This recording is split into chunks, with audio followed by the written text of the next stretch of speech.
que tu nous appelles. Bon, et voilà, c'est parti. Bonsoir tout le monde. Donc, 12 janvier 2021, première séance régulière de l'année. Alors, bienvenue à tous. Je profite de l'occasion pour souhaiter une bonne et heureuse année à tous et chacun, en particulier de la santé.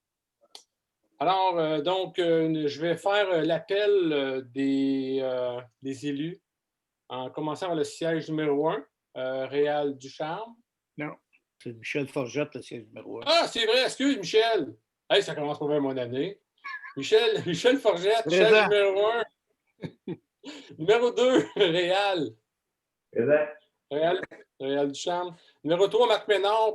Marc, présentement, il n'est pas là, puis on ne sait pas, il n'a pas justifié son absence. Peut-être qu'il va venir nous rejoindre tantôt. Donc, siège numéro 4.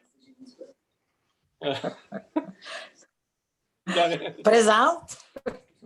Lorraine Labrosse. Siège numéro 5, Michel et siège numéro 6, Sophie Lamoureux. En la présence de notre directrice générale et greffière, Mme Chantal Delisle. Elle est présente, mais elle ne dit pas. Non, je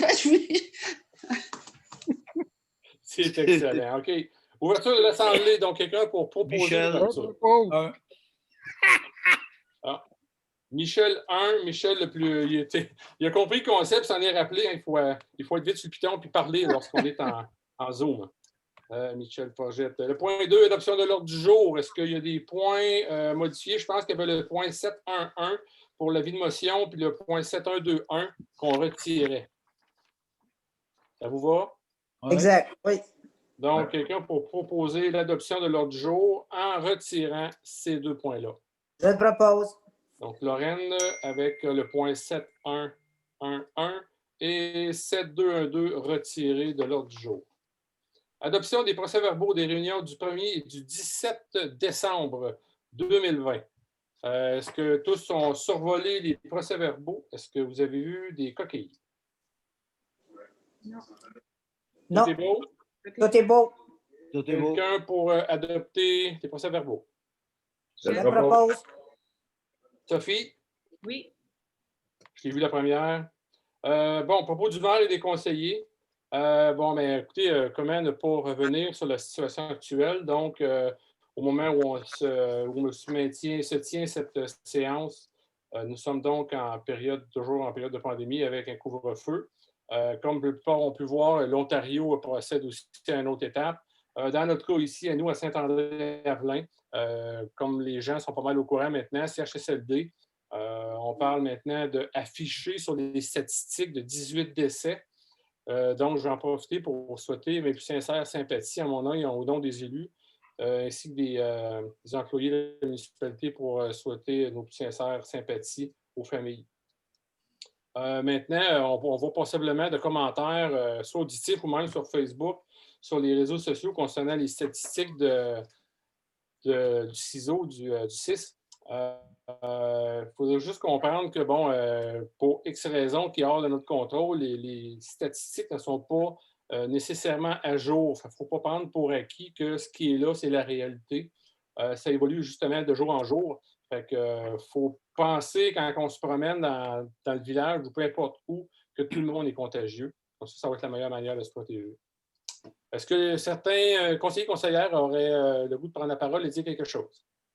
Moi, je voudrais donner des félicitations à l'équipe de Montagne Blanche, les Montagnes Blanches, pour le beau travail qu'ils font. C'est tous des bénévoles, puis c'est tous des bénévoles en haut de 65 ans qui travaillent quand même très fort et on a un excellent résultat. Les pistes sont belles, les gens sont satisfaits. Malheureusement, cette semaine, on a eu quelques personnes qui se sont promenées avec des motoneiges. C'est de valeur, mais en tout cas, ils ont été avertis, puis j'espère que ça ne se reproduira plus. Et c'est ça, là. Félicitations pour le beau travail. Merci, c'est tout. Effectivement, c'est un excellent point pour mentionner par M. Forget. Si vous avez l'occasion de juste, même si vous n'avez pas le temps d'aller dans la piste LJP, Faites juste passer là de jour. Allez voir le nombre de véhicules stationnés là qui profitent de la piste. C'est merveilleux. Donc, s'il n'y a pas d'autres choses à dire de la part des gens présents, on va procéder au point 5 avec l'adoption des dépenses. Dans l'adoption des dépenses, maintenant, écoutez, c'est sûr et certain qu'on a des gros projets en branle présentement.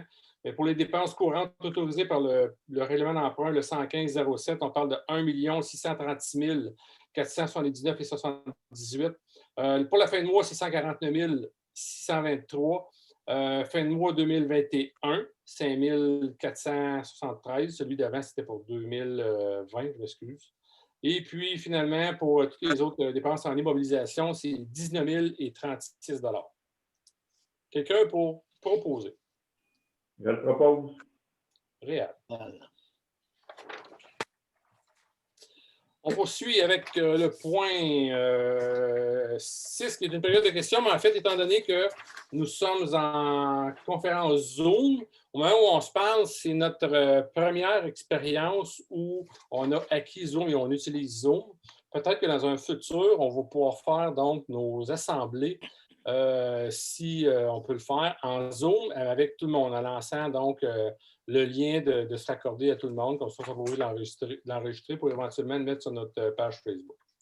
Par contre, tous ceux qui pourraient visionner cette assemblée-là peuvent faire parvenir leurs questions à la municipalité de Saint-André-Avelin, puis on va les prendre en note, puis on va s'efforcer d'y répondre lors de la prochaine rencontre. Donc, le point 7.1, bien là, le point 7.1 est enlevé.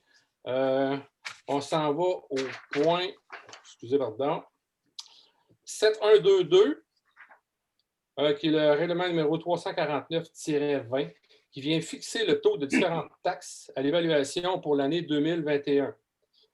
Donc, il y a un communiqué de presse qui est envoyé. C'est un gel de taxes foncières, donc on peut bénéficier pour l'année 2020.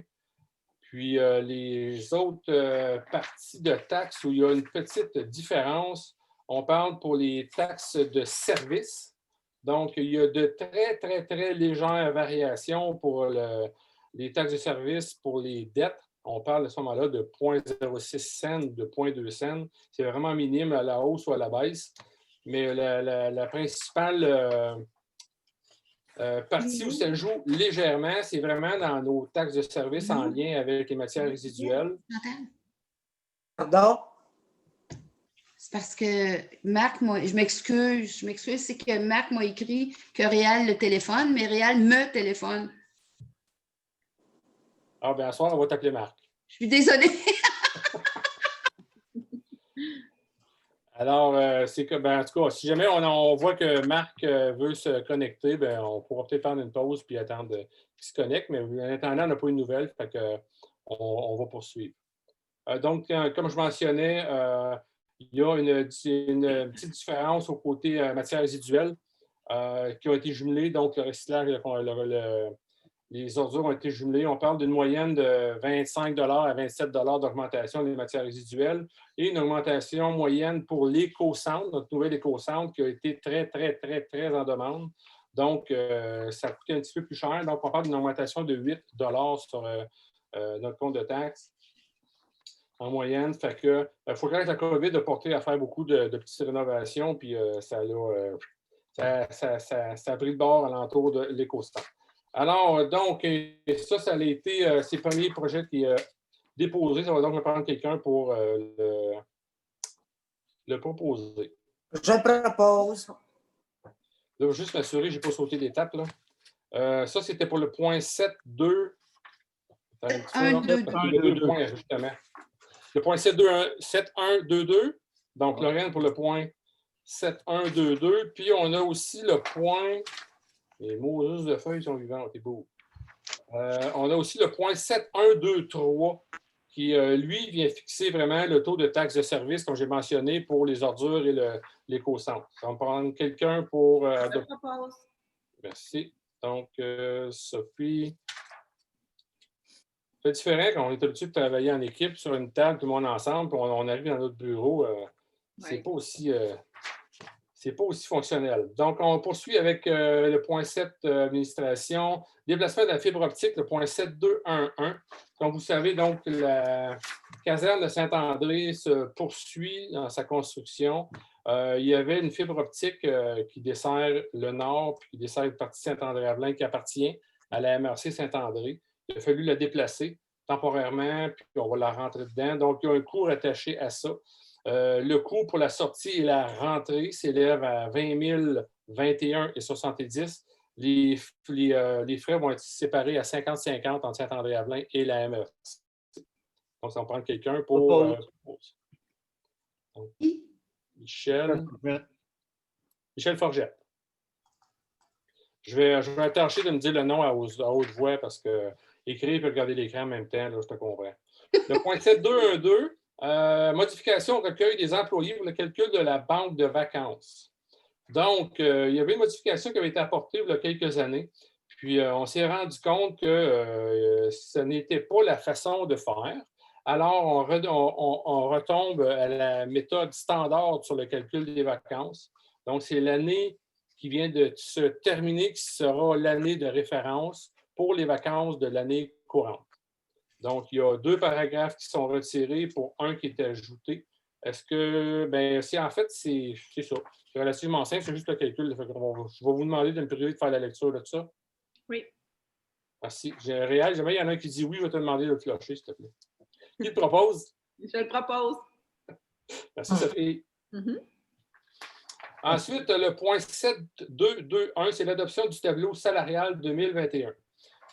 C'est un tableau qui est adopté, mais confidentiel, comme de raison. C'est la nouvelle offre salariale de l'ensemble de nos employés. Je le propose. Je le propose. Lorraine, merci. Ensuite, le point 7.3.1, en sécurité incendie. Donc, c'est un budget totalisant 4 606. Ça comprend la formation de 1 pompier pour officier non urbain au montant de 1 365 et la formation de 3 pompiers à raison de 1 026 chacun pour un total de, donc, de 4 600.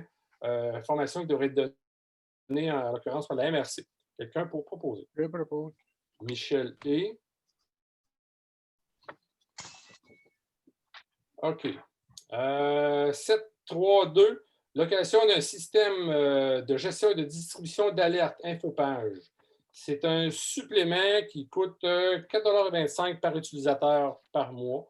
Donc, cette Infopage-là, c'est pour le service d'incendie. Quand les alertes rentrent, ça donne une très bonne idée à notre directeur du service d'incendie, le nombre de pompiers qui sont en route. Donc, ça peut l'indiquer un petit peu, savoir s'il doit demander une entraide ou pas. C'est pour un contrat de 36 mois. Quelqu'un pour proposer? Je le propose. Sophie. Le point 7.4.1, mandat aux membres du comité du CCU. Donc, il y avait 3 postes de vacants, en fait, mais qui se terminaient. Il y a un poste parmi les 3 qui est devenu vacant. Les 2 autres donc, demandent une réélection. Donc, on va renouveler leur mandat. En la personne de M. Laurent Charon et de M. Bernard Côté, respectivement siège numéro 2 et 6. Et puis, on a une nouvelle personne, en la personne donc, de M. Pierre Le Beaulieu, qui va se joindre au CCU, au siège numéro 4. Alors, félicitations à tous les élus. Quelqu'un pour proposer? Je le propose. OK, excuse Michel, je pense que Lorraine a été plus vite que toi. Je vais y aller avec Lorraine. Pas de problème. Donc, 7.4.2, Lorraine est tout contente. 7.4.2, c'est l'abrogation d'une résolution numéro 2012-398. C'est une résolution qui avait été adoptée. Malheureusement, il y a eu une erreur dans notre processus d'adoption. Je suis sans embarquer dans les détails nécessairement. C'est que la demande a été faite, mais ce n'était pas le propriétaire du terrain. Alors, le propriétaire du terrain ne voulait pas cette avenue-là. On va donc abroger la résolution. Quelqu'un pour proposer? Je le propose. Réal. Ensuite, le point 7.6.1, la mise en disponibilité et autorisation d'achat pour 2 tracteurs à gazon, ce qu'on appelle des tanks, c'est des zéro turn. C'est un montant de prix de 25 230 et 34. On est dû vraiment, surtout cet été, on a fait du gazon en bébé à poêle. Fait que je pense que là, on va pouvoir vraiment se ravitailler avec 2 nouvelles machines. Quelqu'un pour proposer? Michel et on poursuit avec le point 762 et l'autorisation pour une demande de subvention emploi-été. Donc, comme à chaque année, on procède à des demandes de subvention pour des emplois d'été. On parle ici de 3 étudiants, donc un animateur de camp de jour et puis, en fait, c'est 3 animateurs, dont un chef de camp. Oui. Quelqu'un pour proposer? Je propose. Sophie.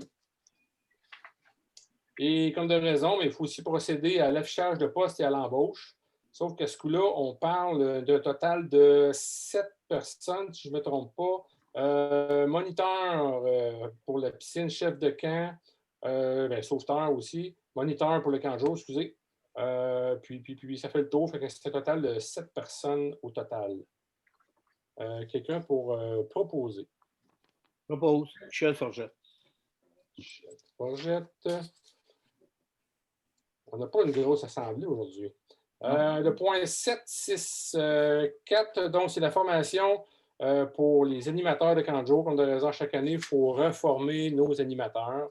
Fait que c'est à raison. En fait, en 2020, c'est à raison de 65-85, dépendamment de la formation pour les personnes. Là. Fait que ça devrait être des coûts relativement semblables à ça. C'est juste qu'on ne les a pas encore, mais au moins, on pourra s'inscrire pour les cours. Quelqu'un pour proposer? Je propose. Sophie. Et voilà, on arrive déjà au Varia. Varia, je ne pense pas qu'on ait rien. Je vais peut-être donner un petit peu plus d'informations. Comme les gens ont pu voir, la construction de la caserne avance à bon train. Si tout va bien, on devrait prendre possession donc fin mars ou alentour de tout ça. Tout dépend de la COVID et ce qui va se passer alentour. Pour ce qui est de la construction de la mairie, les travaux sont arrêtés pour l'hiver. On devrait reprendre donc les travaux au mois de mars pour prendre possession aux alentours de fin juin, plus ou moins fin juin. Il va y avoir de bons chantiers quand même cette année, des chantiers attendus depuis longtemps. Entre autres, la rue Saint-André qui va être réasphaltée. Elle était censée se faire l'année dernière, mais malheureusement, comme tout le monde a été débordé dans les travaux, et l'arpenteur, ça a été la même chose. Alors, il n'a pas pu nous livrer toute l'information, les données à temps pour partir en appel d'offres. Ça va se faire cette année.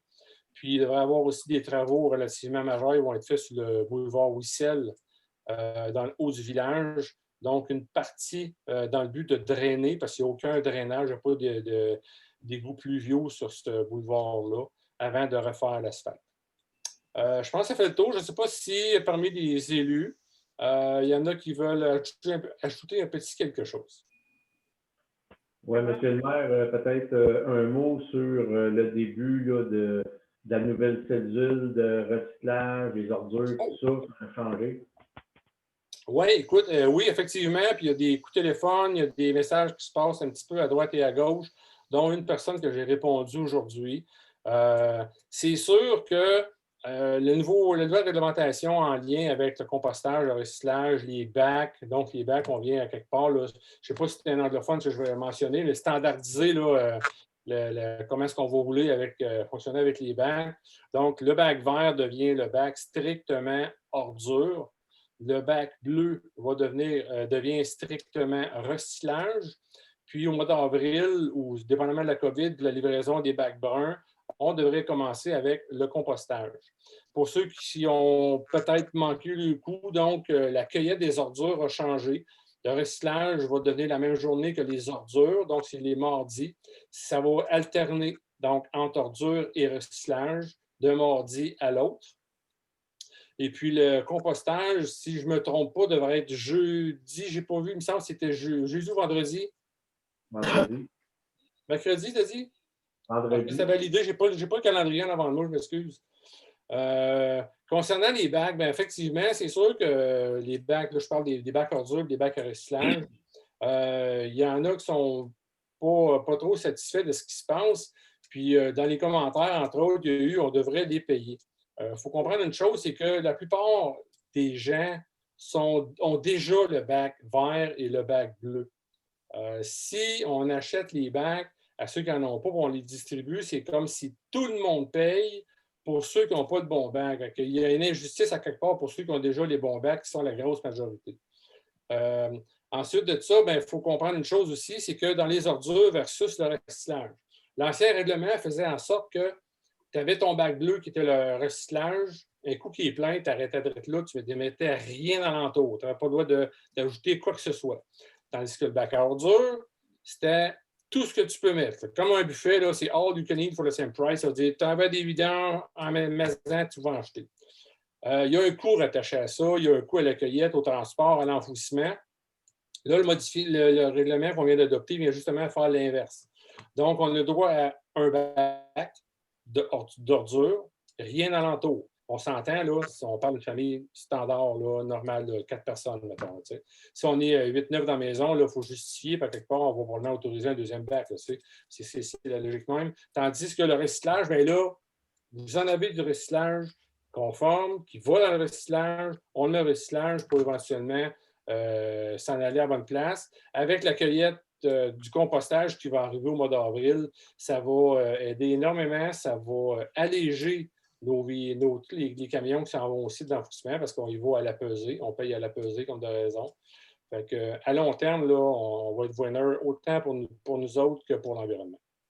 Réal, je sais que tu fais partie du comité, je ne sais pas si ça fait le tour là, dans ce qui t'avait été dit.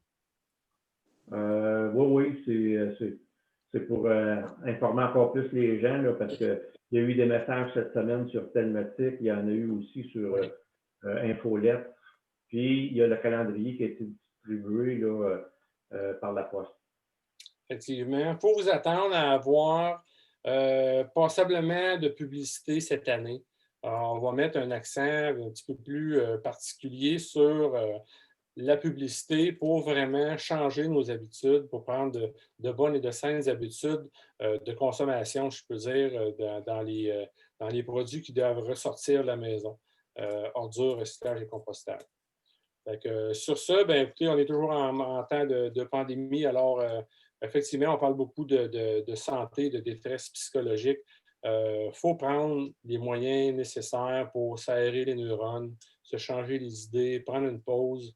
Restons logiques, restons prudents, puis c'est le même qu'on va finir par sortir de ce Moses de bébête-là. Fait que, est-ce que quelqu'un veut ajouter quelque chose? Non, ça va. C'est bon pour moi. OK. Seule chose à ajouter peut-être, c'est que la patinoire en 8 devrait ouvrir incessamment.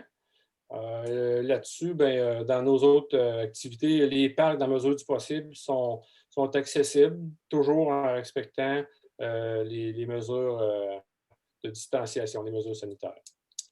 Fait que, si c'est tout, alors on va demander à quelqu'un, Michel Forgette, fidèle à son habitude, va fermer l'Assemblée. Fait que je vous souhaite une bonne soirée tout le monde. Au plaisir de vous revoir. Pour les élus, si vous voulez rester un petit peu, là, on va discuter un petit peu. Alors, merci beaucoup. Ça.